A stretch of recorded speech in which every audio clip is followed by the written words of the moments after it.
마태복음 13장 3절에서 8절, 마태복음 13장 3절에서 8절, 18절에서 23절 우리 함께 읽겠습니다. 마태복음 13장 3절에서 8절 함께 읽겠습니다.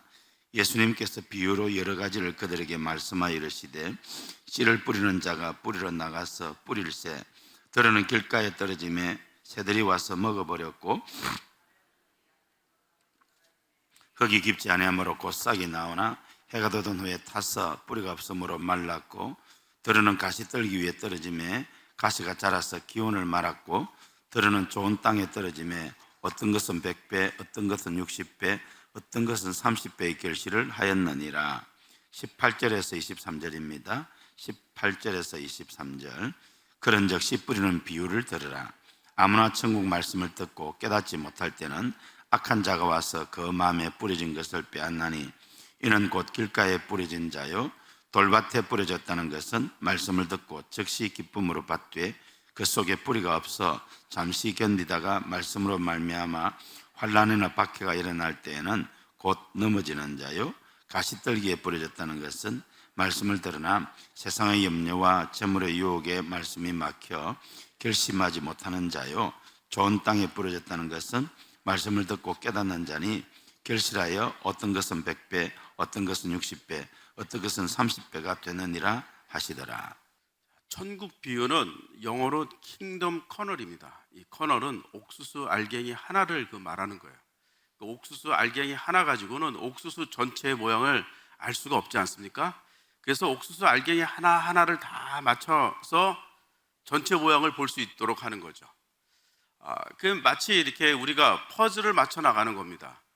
킹덤 커널, 그러니까 이 천국 비유가 성경에 여러 개가 나와 있는데요. 하나 가지고는 하나님 나라가 어떻게 확장되어 가는지 그것을 다 이해할 수가 없어요. 예수님께서 하나님 나라가 확장돼 나가는 것을 천국 비유로 말씀해 주셨습니다. 그래서 천국 비유를 계속 공부하면서 퍼즐을 하나하나 맞춰 나가다 보면요, 이거구나, 이렇게 하면 하나님 나라가 확장돼 나갈 수 있는구나, 이 원리를 깨달을 수가 있다는 거예요. 그 원리를 깨달으면 여러분들이 이제 삶 속에서 적용해 나가시면은 여러분들 통해서 하나님 나라가 힘차게 이제 확장돼 나갈 수 있습니다.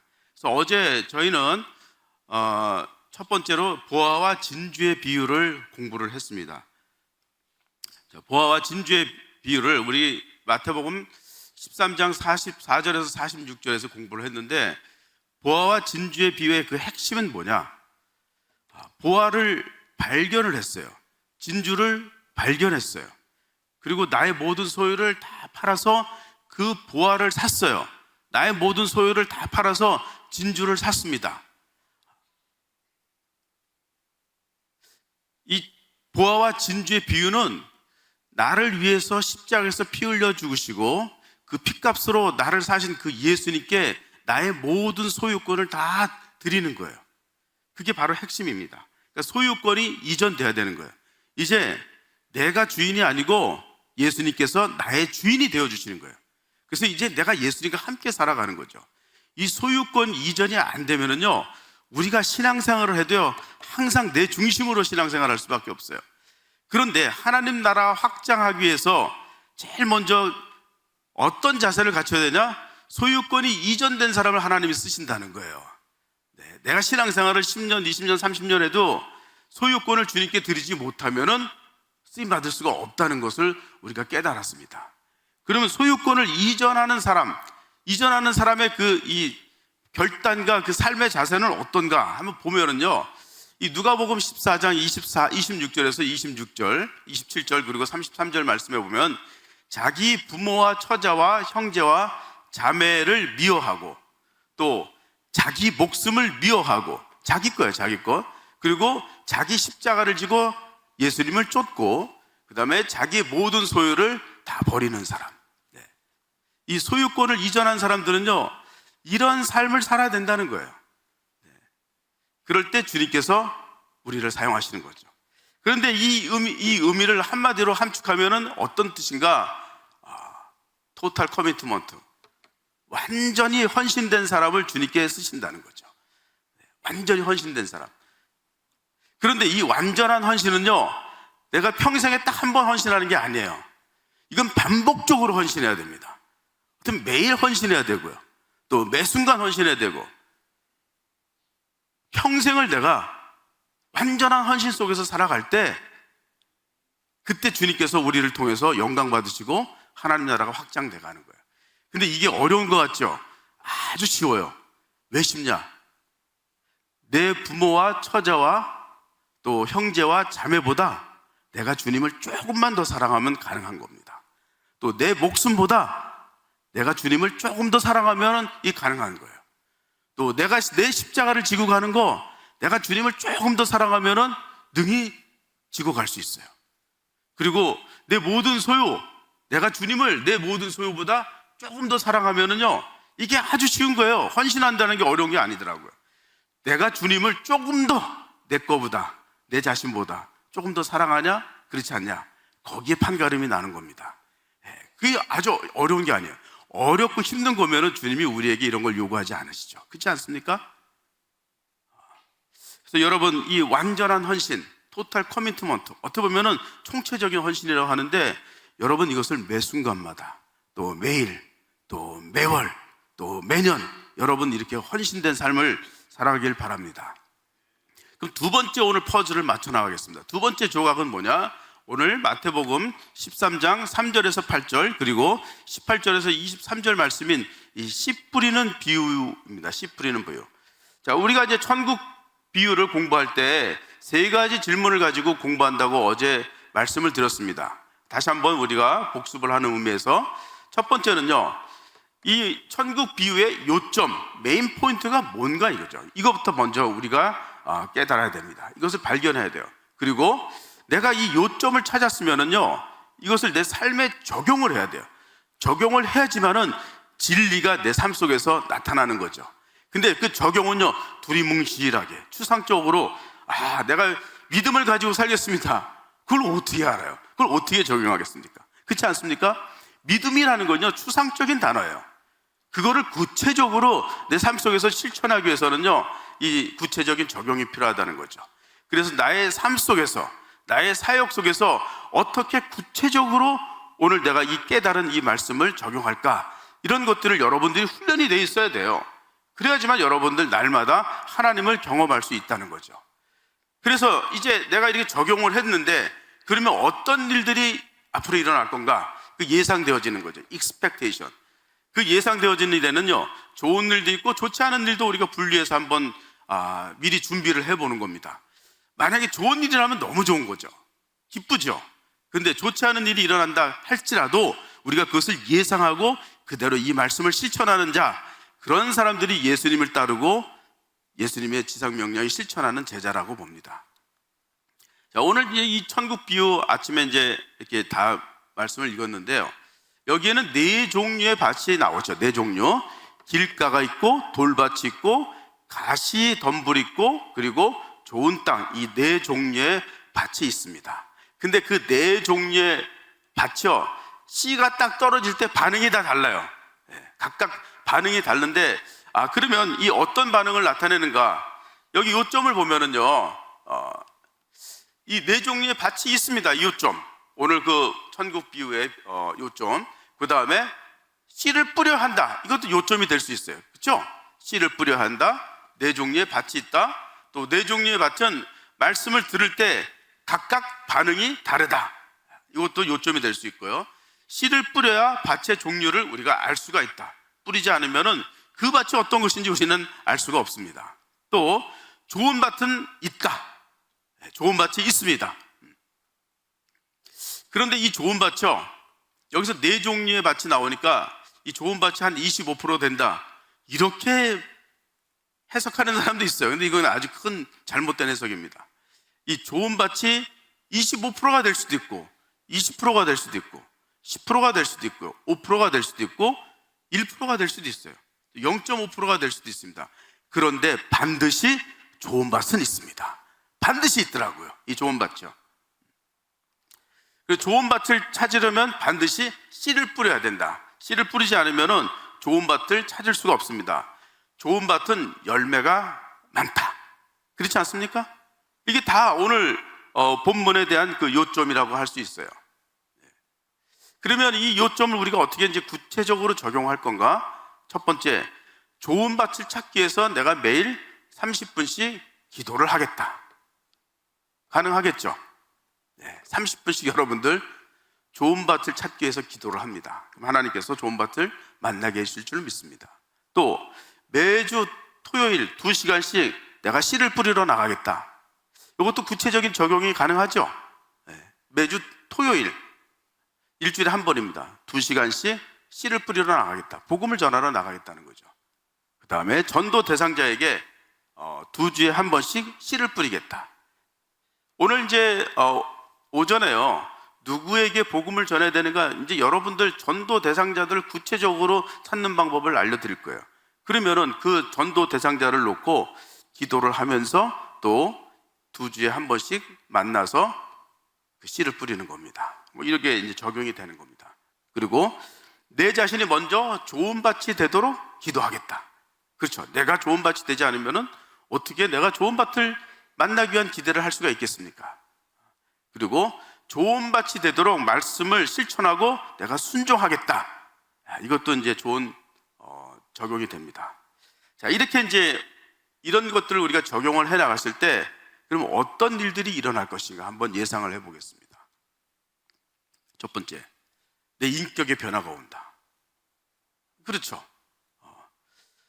좋은 밭이 되도록 내가 노력하니까 내 인격이 변화되지 않겠습니까? 또 주님을 더욱 사랑할 수 있어요.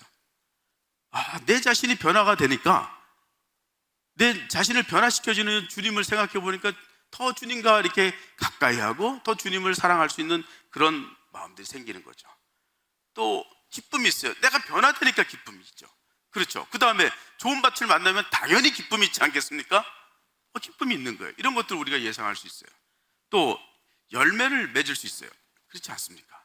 나 자신뿐만 아니라 또 내 사역 속에서 열매를 맺을 수가 있죠. 그 다음에 열매를 통해서 기쁨과 감사가 넘쳐날 것입니다. 저희 집안은요 30년 만에 애가 하나 태어났습니다. 30년 만에. 네. 저희 자녀가 이제 조카들하고 조카들이 결혼을 안 하고 있다가 딱 결혼하고 30년 만에 애가 손주가 태어난 거죠. 너무 기쁜 거예요. 새 생명이 태어나니까요, 그 애로 인해 가지고 온 가족이 다 화목해졌어요. 그 애가 아주 보배로운 존재가 됐습니다.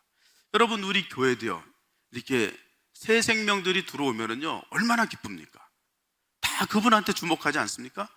자, 이렇게 열매를 통해서 나 자신뿐만 아니라 교회 공동체 전체가 기쁨 있고 감사가 넘치게 될 것이죠. 그리고 새 신자가 반드시 나옵니다. 반드시 나와요. 이거는요. 그리고 영혼이 변화되는 것을 볼 수가 있습니다. 영혼이 변화되는 것. 그리고 제자도 나오고요. 또 내가 좋은 밭이 되려고 노력하니까 내가 성령 충만해지죠. 그 좋은 밭을 찾으러 나가니까 성령 충만해질 수밖에 없는 거예요. 날마다 성령 충만 받아야 되지 않겠습니까? 자, 이렇게요, 씨를 뿌릴 때 이런 좋은 일들이 일어난다는 거죠. 그럼 이렇게 좋은 일들이 많은데 우리가 왜 이것을 마다하고 하지 않냐 이거요. 당연히 해야 되지 않겠냐, 그렇죠?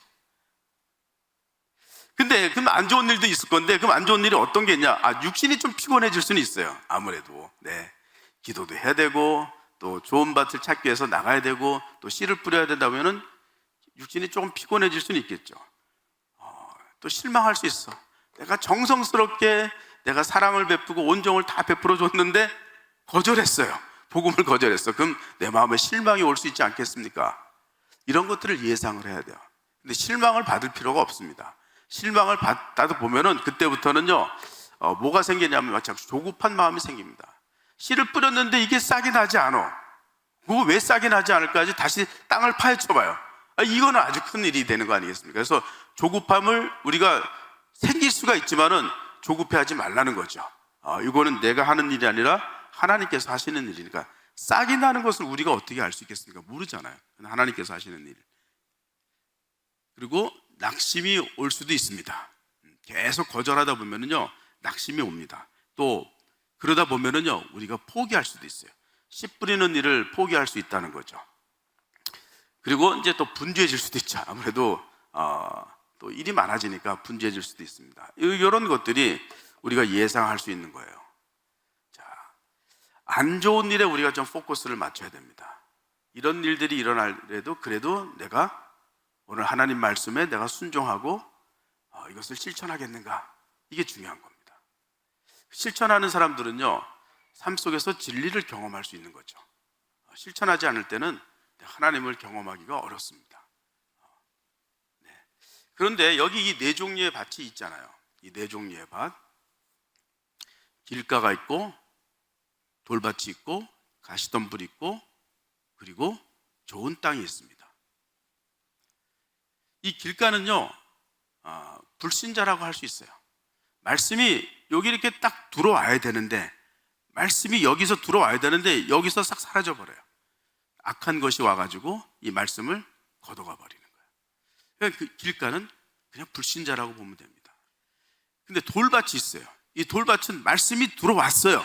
들어왔는데 여기서 쭉 내 심령 속으로 들어와야 되는데 거기까지 들어오지 못하고 여기서 막혀버리는 거예요. 여기서 왜 막히냐? 커다란 돌덩어리가 있는 거예요. 이 돌덩어리 때문에 씨가 이렇게 뿌리를 내리지 못하는 거예요. 계속해서. 이 돌밭이에요. 그 다음에 가시덤불이 있어요. 이 가시덤불은요, 말씀이 들어왔어. 그리고 여기까지 내려왔어요. 더 내려왔는데 여기에 가시덤불이 있는 거예요. 이 가시들이 많아가지고 계속해서 이 씨가 뿌리를 내리지 못하고 있는 거예요. 그 가시덤불이래요.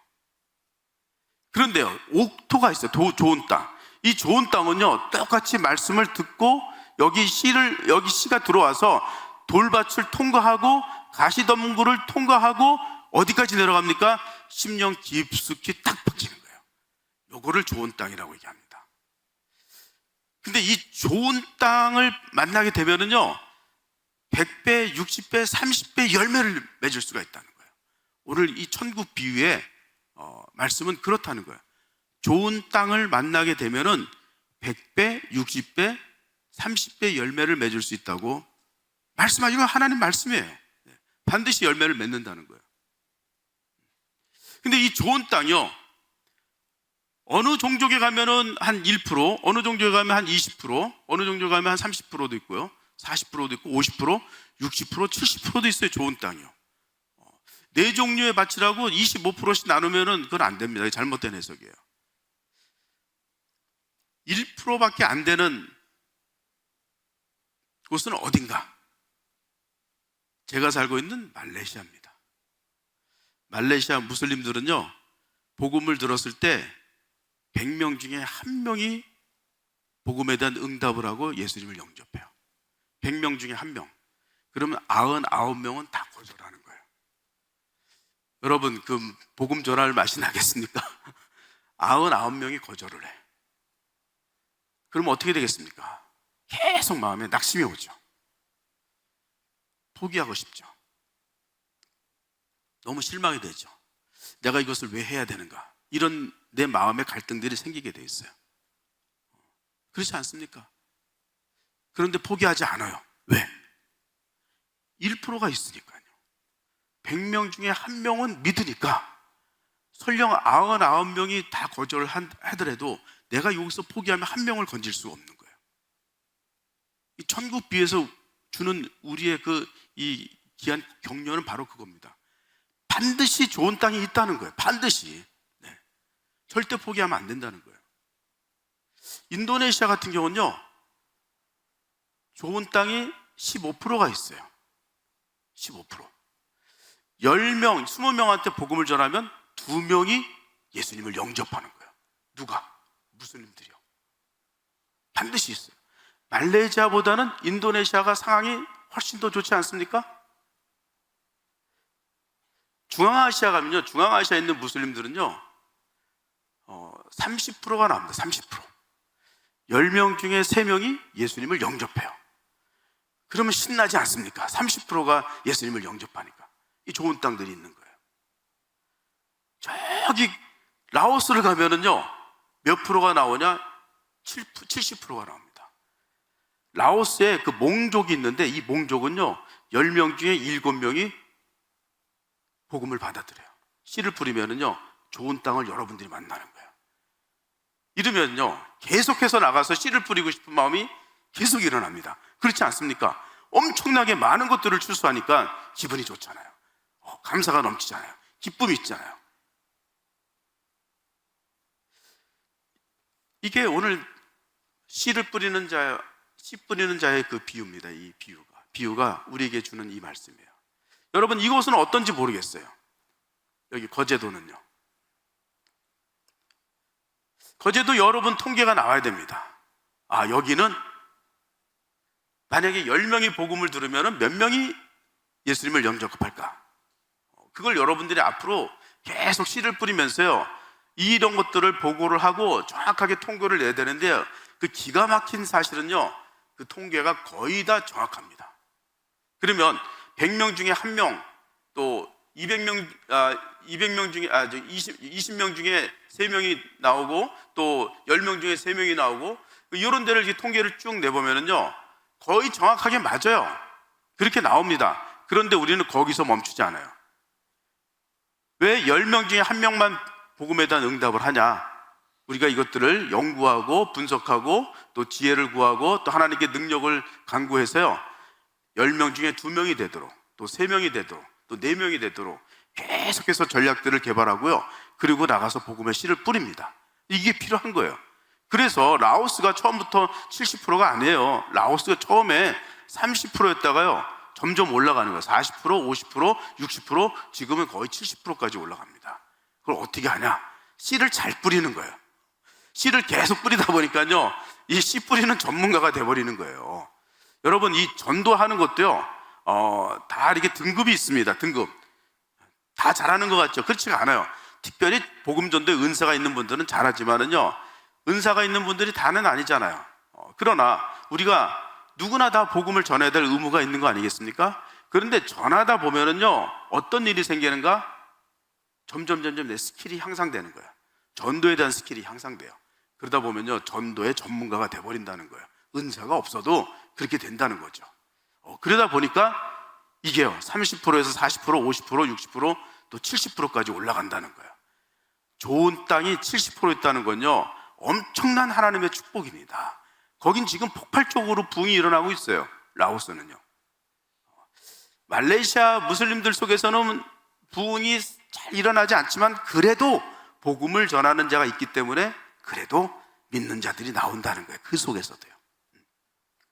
자, 여러분, 이렇게 해서 여러분들이 나가면요 반드시 좋은 땅이 있다는 그 기대감을 가지고 나가야 되는 거예요. 나가면 좋은 땅이 없어. 그러면 그런 역사가 일어나겠습니까?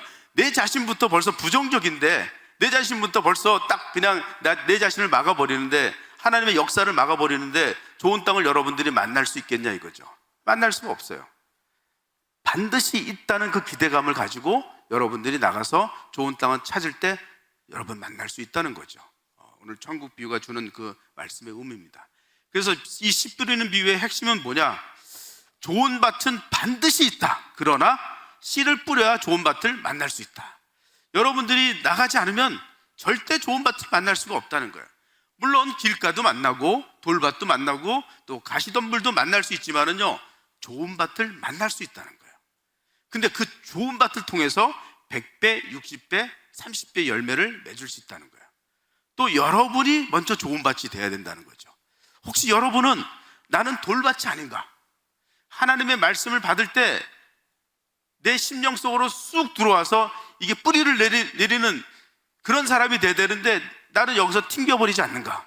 여러분 스스로가 한번 판단해 보시기 바랍니다. 또 나는 이 가시덤불이 아닌가? 여러분 스스로 판단해 보시길 바랍니다. 근데 오늘 이 말씀에 보니까요 이 돌밭은요 왜 돌밭이 되냐? 왜 뿌리를 못 내리냐? 핍박과 환난, 고통이 오니까 뿌리를 못 내린다고 이렇게 얘기를 하는 거예요. 여러분 말씀대로 살겠다고 하는데 너무 환난이 많이 일어나, 또 고통이 있어요.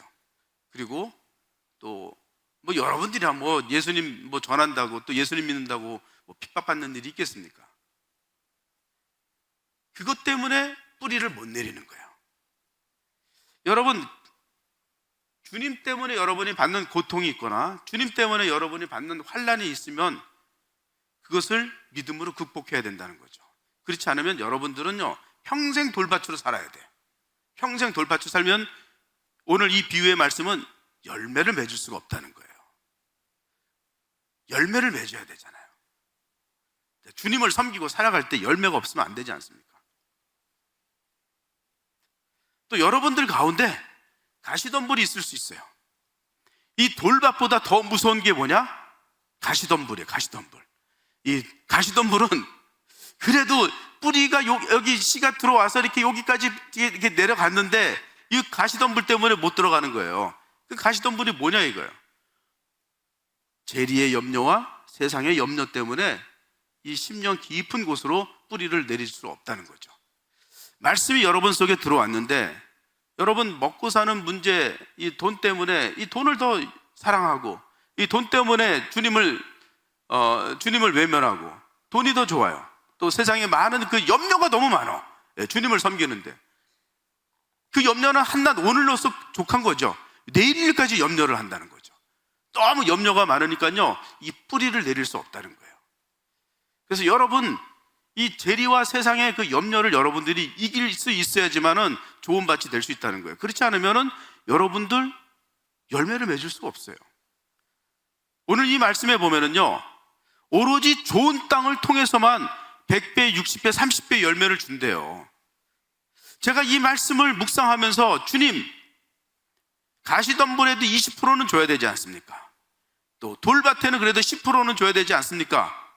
근데 아무런 말씀을 안 하시더라고요. 계속 제가 물어봤는데 계속 묵묵부답이세요. 그 말씀은 뭐냐? 네 생각이 틀렸다는 거죠. 주님은요, 오로지 누구를 통해서만 열매를 맺게 하냐?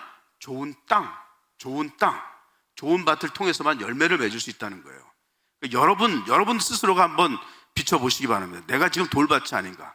내가 가시밭이 아닌가? 내가 지금 좋은 땅인가? 한번 여러분들 스스로가 여러분들 판단하시기 바랍니다. 좋은 땅이라면은 여러분들 통해서 반드시 열매가 나온다는 거예요. 어떤 사람은 100배, 어떤 사람은 60배, 어떤 사람은 30배, 어떤 사람은 20배, 10배도 나온다는 거예요. 또 1%라도 나올 수 있다는 거예요. 근데 여러분들이 가시덤불이면 나올 수가 없어요. 돌밭은 더더군다나 나올 수가 없습니다. 그래서 오늘 이 아침에 여러분들이 나오신 분들, 이 말씀을, 이 비유를 통해서 먼저 여러분들 소유권을 주님께 드려야 된다는 거예요. 그리고 좋은 밭이 되도록 늘 말씀에 순종하는, 어떠한 환난과 고통이 오더라도, 또 내가 먹고 사는 문제에 어려움이 있다 할지라도, 또 세상에 염려가 있다 할지라도 내가 주님의 말씀에 순종하며 따르겠습니다 하는 그 자세가 가장 중요한 거예요. 그럴 때 주님께서 여러분들 통해서 영광 받으신다는 거죠. 자, 제가 이 한 분을, 이 한 여인을 소개를 합니다. 이 여인은 누구냐? 태국 치앙마이에 사는 우라이라는 분입니다. 근데 이분이 원래 저 태국 그 산악 지역에서 살았어요. 그 산악 지역에 그 라와족이라고 있어요. 라와족. 그 라와족 마을에서 태어나가지고 거기서 살았습니다. 이 여인이, 이 우라이가 무슨 일을 했냐면 그 고향 마을에서요, 토마토 따는 일을 했어요. 토마토. 하루 온종일 토마토를 따면은 한국 돈으로 얼마를 벌 수 있냐? 10,000원을 벌 수 있어요. 10,000원. 그래서 10,000원 가지고 생활을 하는 거예요. 근데 어느 날 자기의 유일한 피부치인 아들이 원인모를 두통에 시달리고 있는 거예요. 병원에 갈 돈이 없어요. 고칠 수 있는 방법이 없어. 애는 매일 이게 두통으로 시달림을 받고 있어요. 그런데 그런 상황 속에서 어떤 한 믿은 자를, 이렇게 태국 신자를 만나게 됐어요. 근데 그분이 하는 얘기가, 너 아들은 절대 어디를 가도 고침받을 수 없어. 오로지 예수님만 네 아들을 고쳐줄 수 있어. 이 얘기를 들은 거예요. 그래서 이 우라이가 예수님께 나와서 열심히 기도를 했습니다. 내 아들을 고쳐달라고. 예수님이 이 가련한 여인의 기도를 들으시고 이 우라이 아들의 병을 깨끗하게 고쳐줬어요. 하나님을 경험한 거예요. 예수님을 만났습니다. 그때부터 우라이는요, 더 이상 우상을 섬기지 않고 주님을 섬겼어요. 그 우라이 마을은요 3,700명이 사는 그 동네입니다. 그런데 거기 딱 가면은요 뭐가 있냐면 큰 사원 불교 절이 있어요. 큰 절이 있고 그 마을에 이렇게 집들이 있잖아요. 근데 집마다 뭐가 있냐면 신당이 있어요. 집집마다 신당이요. 네.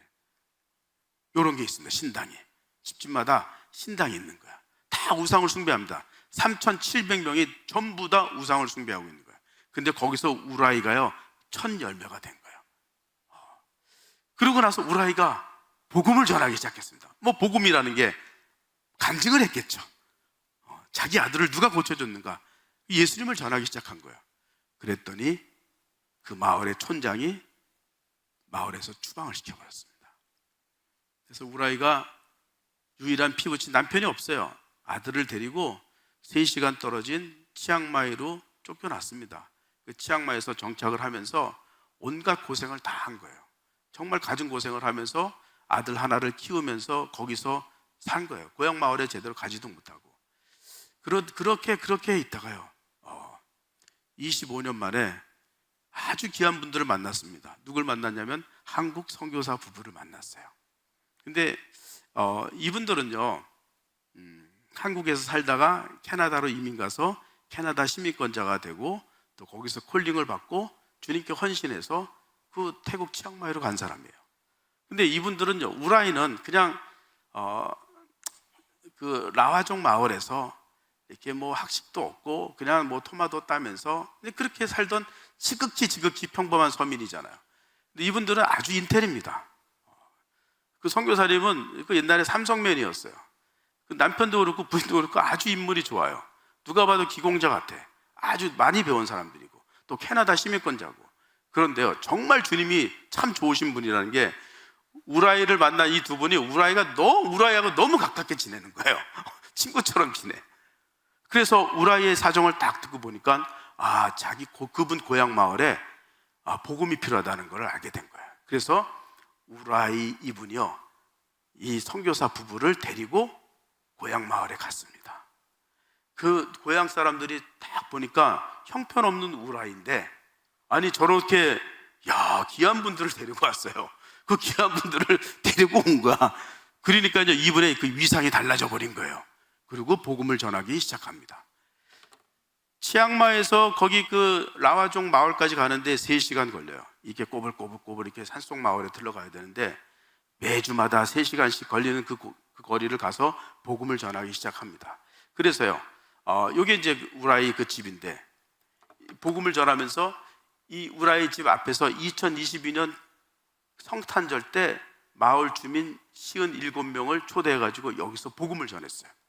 그때 우라이가요 자기 돈 한국 돈 100만 원을 주님께 드려서 선물을 사가지고 57명한테 선물을 줬습니다. 크리스마스 선물을요. 하루에 토마토 따는 만 원을 버는 사람이 100만 원을 주님께 드리면서 이게 크리스마스 성탄절 때 동네 사람들한테 복음을 듣게 하고 선물도 줬어요. 이 집 앞에서요. 그리고 계속해서 복음을 전해서 지난번에 우리 박 목사님 또 강 목사님하고 같이 이 지역을 갔습니다. 여기 맨 왼쪽에 할머니가 있고 그 중간에 부부가 있는데요. 그 가운데 있는 그 여자분이 예수님을 믿었어요. 우라이를 통해서 예수님을 믿고 그 옆에 남편은 예수님을 믿지 않은데 그때 우라이가 이제는요 캐나다 시민권자뿐만 아니라 한국 시민권자 또 미국 시민권자까지 데리고 간 거예요. 그래서 저희가 가가지고 거기서 아주 응원군이 돼서 열심히 기도하고 또 우리 선교사님이 복음을 전하고 또 우라이가 같이 이렇게 복음을 전해서요 요 남편이 예수님을 믿게 됐어요. 네. 이렇게 해가지고 요 부부가 예수님을 믿고 옆에 있는 할머니도 또 예수님을 영접했습니다. 뒤에 보면은 C2C 그림이 있지 않습니까? C2C 가지고 복음을 다 듣고 주님을 영접했어요. 이 우라이가요 금년 아까 2024년이죠. 2024년 12월 성탄절 때는요 더 큰 행사를 했습니다. 이제는요 자기 집 앞이 아니라 마을의 광장을 다 빌려가지고 거기서 큰 성탄 축제를 했습니다. 이분들이 누구냐면 우라이가 다니고 있는 그 치앙마이에 있는 교회 교인들이에요. 이 교인들이 그 우라이 마을에 와서 지금 성극을 하고 있는 거예요.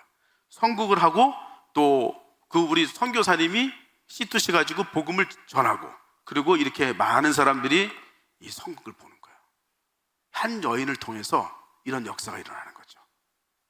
예수님을 만난 그 수가성 여인, 그 사마리아 여인이요, 예수님을 만나고 나서 동네에 들어가가지고 동네 사람들 다 불러 모아가지고 자기 간증을 하는 거예요.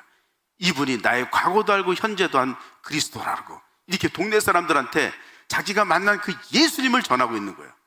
우라이도 똑같은 그런 일을 하고 있습니다. 한 여인을 통해서 그 모질게 살았고 가난하고 힘들게 살아온 한 여인, 그러나 좋은 밭이 되도록 노력했던 이 여인을 통해서 지금 그 우라이 마을, 3,700명이 살고 있는 그 우라이 마을에는요, 복음이 힘차게 전파되고 있다는 거예요. 이제 그 촌장도 마음이 이렇게 아주 이제는 소프트해졌습니다. 그래서 언제 이 성탄 축제를 하냐, 언제 여기서 교회 모임을 시작하냐, 이 정도까지 얘기가 나온 거예요. 우라이가요, 자기 그 집을 교회 모임으로 주님께 드렸습니다. 그래서 올해부터 거기서 첫 교회가 시작이 되는 거예요. 첫 교회 모임이. 그리고 그 우라이의 유일한 피부친 그 아들은요, 태국에 있는 신학교에 어플라이를 했습니다. 그래서 자기는 신학 공부를 하고 이 고향 마을에 돌아가서 마을 사람들한테 복음을 전하고 주님을 위해서 살겠다고 헌신을 했어요. 아들은요. 여러분, 이 좋은 땅은요, 이렇게 60배 또 30배 또 100배 열매를 맺을 수 있다는 거죠. 25년 만에, 그 자기 고향 마을에서 추방당한 지 25년 만에 첫 교회가 시작이 되는 거예요. 그 마을에서. 하나님의 나라는 이렇게 해서 확장돼 나가는 겁니다. 좋은 땅을 통해서 확장돼 나가는 거예요. 제가요, 중국에서 10년을 선교를 했습니다. 사실 제가 중국을 다니면서 중국 선교에 대한 비전을 받은 사람이에요. 그래서 선교사가 되려고 미국을 갔습니다. 미국에서 10년 동안 훈련을 받았어요. 10년 동안 정말 광야 생활을 하고 많은 제안들이 왔습니다. 정말 좋은 조건들이 계속 단독 목회도 들어오고 했는데, 그걸 하게 되면은 내가 선교사로 못 나갈 것 같아서 그것을 다 이렇게 뿌리치고 그냥 광야 생활이었어요. 광야 생활, 온갖 고생을 하면서 10년간 거기서 훈련을 받고 중국에 들어갔습니다. 2002년부터 중국에서 선교를 하기 시작한 거예요. 정식 선교사로서요. 그래서 저는요, 중국은 나의 처음이자 마지막 선교지다, 저는 늘 그런 마음으로 중국에서 이렇게 선교를 했습니다. 그런데 2010년에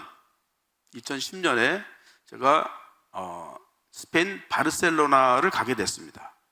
거기에 어떤 사람들이 왔냐면 북아프리카하고 중동 지역에서 선교하는 우리 한국 선교사들이 한 50명이 바르셀로나로 온 거예요. 거기서 이제 훈련을 받았는데 제가 훈련 강사로 갔습니다. 그래서 그분들한테 5일 동안 훈련을 했어요. 그런데 저녁에 이렇게 기도 모임회를 하는데요, 기도를 이렇게 하면은 그 선교사들이 그렇게 울어요. 많이 웁니다. 울어. 그래서 왜 그렇게 우는가?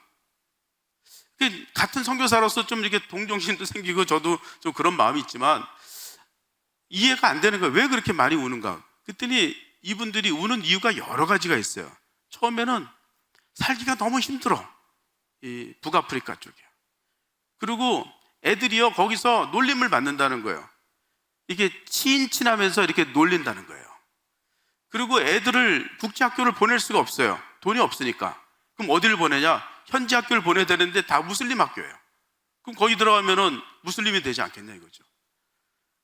그리고 또 후원금도 너무 적고 생활 자체도 힘들고 언어 배우기 또 알아보도 힘들고. 그런데 가장 그분들이 우는 원인은 뭐냐면 무슬림한테 선교하기 위해서 왔는데 전도를 못하는 거예요. 무슬림들한테. 그러니까 주님 앞에 죄송스러운 마음이 생겨요. 그러니까 기도하니까 그렇게 우는 거예요. 많이 울더라고요. 저는 그때 중국에서 사역이 정말 잘 됐습니다. 정말 계속해서 부흥이 일어나고, 또 제가 중국에 있을 때 제 팀 멤버들이 한 50명이 넘었거든요. 그러니까 뭐 이렇게 팀 멤버라고 얘기하면은 담임 입구 부교역자가 있지 않습니까? 제 부교역자 풀타임 선교사가 한 50명 있었어요. 제 밑에서 같이 일하는 사람들이. 뭐 상당히 잘 됐죠. 그리고 중국은 그때 상당히 열매가 많았습니다. 근데 그 선교사들 그 우는 걸 보고 제가 마음이 울적하고 이제 끝나고 비행기 타고 북경으로 가는데, 그때 제가 북경에 살았거든요. 비행기 안에서 주님이 중국을 떠나라 이 말씀하시는 거예요. 제가 충격을 받았습니다. 주님, 제가 평신도 때 중국을 다니면서 중국 선교에 대한 비전을 받고 또 미국에 가서 10년 동안 광야 생활하면서 오로지 중국만 바라보고 다른 데 걷는 짓 하지 않고 중국만 바라보고 10년을 거기서 공부하고 훈련받고 이제 중국에 들어와서 중국에서 이제 조금 뭐 사역 좀 하려고 하는데 중국을 떠나라고 한다니 이게 말이 안 되는 거 아니겠습니까? 근데 중국을 떠나래요. 결정 못했어요. 바로 제가 아내하고 같이 의논을 하고 말씀을 보고 하나님 말씀을 통해서 확신을 받아야 되니까 계속 기도함 있을 때 로마서 15장 23절 말씀을 주더라고요.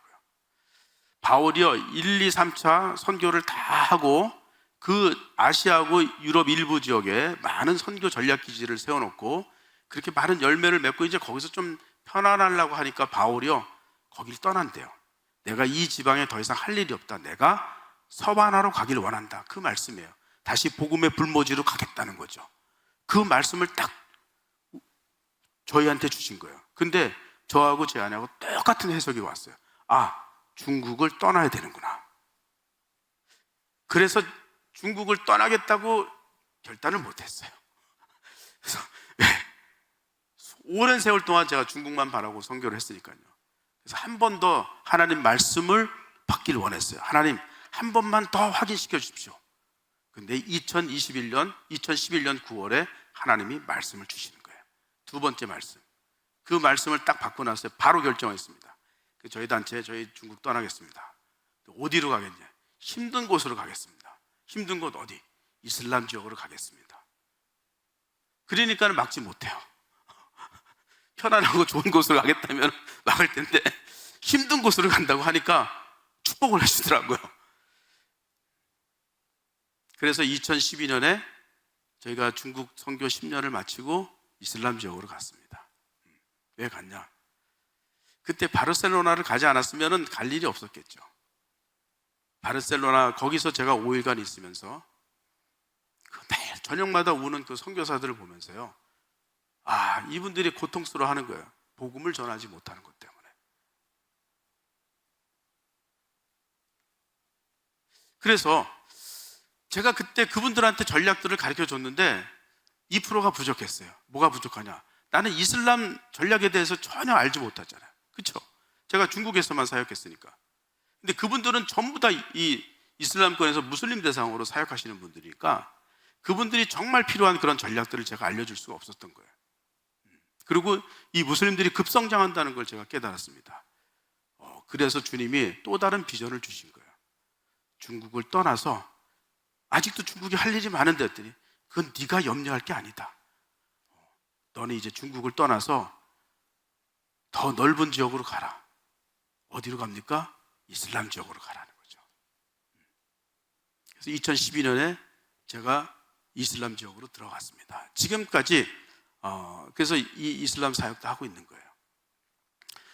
그때 제가 하나님의 이 말씀에 순종하고 실천으로 옮겼기 때문에요, 제가 지난 10년 동안 5,000명의 무슬림들이 주님께 돌아온 것을 봤습니다. 15,000명이 복음을 듣고 5,000명이 예수님을 영접하고 내가 이제 예수님을 나의 주님으로 섬기며 살겠습니다. 이렇게 한 5,000명을 제가 지난 10년 동안 봤어요. 그런 사람들을 우리는요 MBB라고 얘기합니다. MBB는 뭐냐? 무슬림 백그라운드 빌리버. 무슬림이었다가 개종해서 크리스찬이 된 사람들, 믿는 사람이 된 사람들. 5,000명의 그 MBB를 만약에 제가 순종하지 않았으면 볼 수 있겠습니까?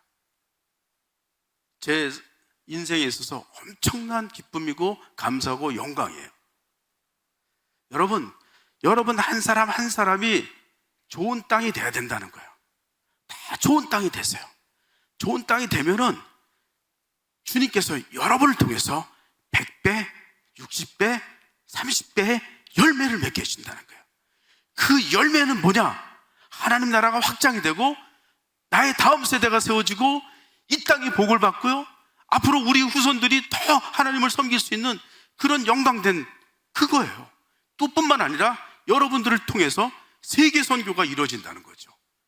이 지역이 부흥될 뿐만 아니라 세계가 부흥되는 그런 것들을 여러분이 볼 수 있다는 거예요. 단 하나, 여러분들이 좋은 땅이 돼야 된다는 거예요. 이 아침 시간에 두 번째 우리는 퍼즐을 맞췄습니다. 첫 번째 천국 비유는 먼저 내 모든 소유권을 주님께 드려야 됩니다. 두 번째는요, 여러분들이 좋은 땅이 돼야 돼요. 소유권만 드리는 게 아니라 여러분이 좋은 땅이 돼야지만은 하나님 나라가 확장돼 나갈 수 있다는 거예요.